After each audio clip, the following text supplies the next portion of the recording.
Jadi selamat sore Romo. Selamat sore. Jadi hari ini kita mau membahas tentang Itu di manusia sejak zaman dulu pasti mencari sesuatu yang di atas. Entah itu semua agama ya. Walaupun belum ada agama, orang itu mencari. Contoh salah satunya ketika nenek moyang kita, dia mencari sesuatu yang di atas itu dengan cara bermeditasi.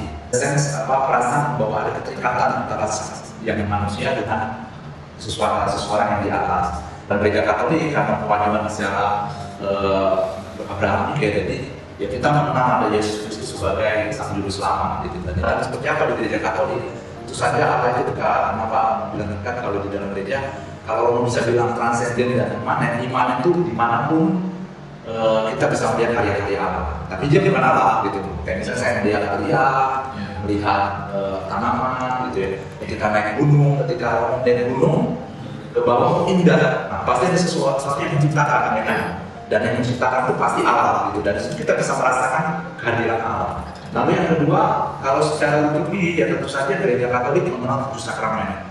Nah, salah satu sakramen yang paling yang sebagai puncak ya sumber dari segala iman itu adalah sakramen Eucharistia yang saya kenal dengan misa gitu. Kenapa misa ini jadi yang salah satu gitu. Dan kalau dibilang transenden sekaligus iman, artinya ketika misa dilakukan, ya Yesus hadir di situ. Tubuhnya Yesus itu benar-benar hadir di sana untuk kita semua. Jadi tentu saja ada sesuatu yang memang diberikan. Ya, ketika mereka Ekaristi, maka ya Tuhan hadir di situ. Tuhan ada. Jadi bukan lagi yang transenden ke atas ya, tetapi lebih ke arah yang nyata real gitu loh.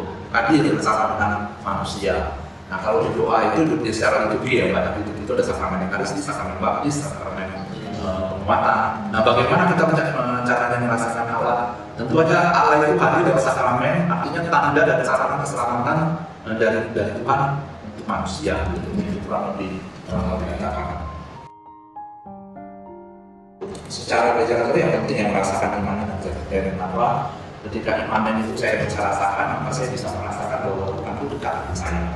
Tetapi juga transenden juga penting. Kenapa? Ya dengan cara transenden itu kita tahu bukan berarti Allah tidak dekat, tetapi karena manusia mempunyai akal budi yang terbatas. Gitu. Saya ini terbatas. Saya nggak tahu besok itu seperti apa. Ya.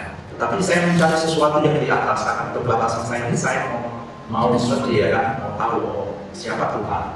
Karena pertama awal ya tadi saya katakan transenden dikatakan ketika saya mencari sesuatu karena keterbatasan saya sebagai manusia, saya sakit, saya meninggal, saya ini. Nah, akhirnya kan manusia berpikir tujuan hidup saya apa loh?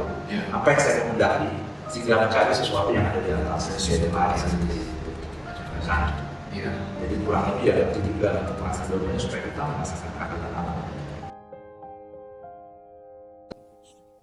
Transenden nantinya Allah tinggi, jauh, dan melampaui seluruh ciptaannya. Ia berada di atas segalanya, tak terbatas oleh ruang dan waktu. Ia adalah Allah yang agung, yang tak bisa dijangkau oleh logika manusia biasa. Namun di sisi lain, Allah juga bersifat imanen. Artinya ia dekat, terlibat dalam kehidupan manusia, bahkan tinggal di hati umatnya. Allah yang sama mengisi seluruh galaksi dan jagat raya, juga hadir dalam hidup pribadi kita. Oke. Dan juga dikatakan di dalam Alkitab yang pertama di Yeremia 23 ayat 23 dikatakan bahwa masakan aku ini hanya Allah yang dari dekat, demikianlah firman Tuhan, dan bukan Allah yang dari jauh juga. Di bahasa Inggrisnya lebih detail, diomongin bahwa do you people think that I am some local deity and not the transcendent God, the Lord asks. Dan juga dilanjutkan di Yesaya 57 ayat 15 lebih diperdetailkan lagi bahwa sebab beginilah firman yang maha tinggi dan yang maha mulia, yang bersemayam untuk selamanya dan yang maha kudus namanya. Aku bersemayam di tempat tinggi dan di tempat kudus, tetapi juga bersama-sama orang yang remuk dan rendah hati. Tuhan itu adalah Tuhan yang sangat tinggi dan sangat besar kemuliaannya. Tetapi at the same time, di saat yang sama juga Tuhan itu sangat dekat untuk setiap pribadi, lepas pribadi kepada kita semua. Dan juga dilanjutkan lagi untuk menghidupkan semangat orang-orang yang rendah hati dan menghidupkan hati orang-orang yang remuk. Jadi Tuhan itu tidak bisa kita omongkan hanya jauh saja, namun Tuhan itu juga sekaligus dekat. Tuhan juga bukan besar saja, namun juga Tuhan itu intimate sama kita, begitu. Meskipun sama-sama mengakui sifat Allah yang transenden dan imanen, ada perbedaan penekanan antara beberapa aliran Kristen Protestan dan Katolik.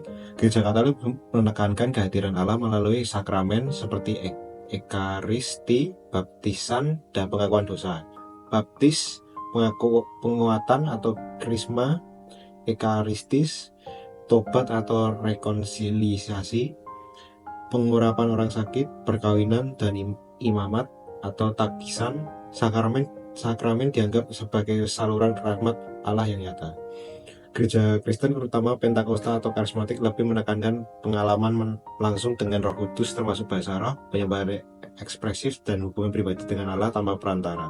Namun inti pelajarannya tetap sama. Allah yang besar dan mulia itu juga ingin hadir dalam hidup setiap kita secara pribadi. Sebagai penutup, dalam video ini, marilah kita mengapresiasi kekayaan pemahaman mengenai transendi dan bagaimana konsep Allah diagungkan, melampaui segala ciptaan sekaligus imanensinya dalam kedekatan dan keterlibatan Allah dalam hidup setiap pribadi.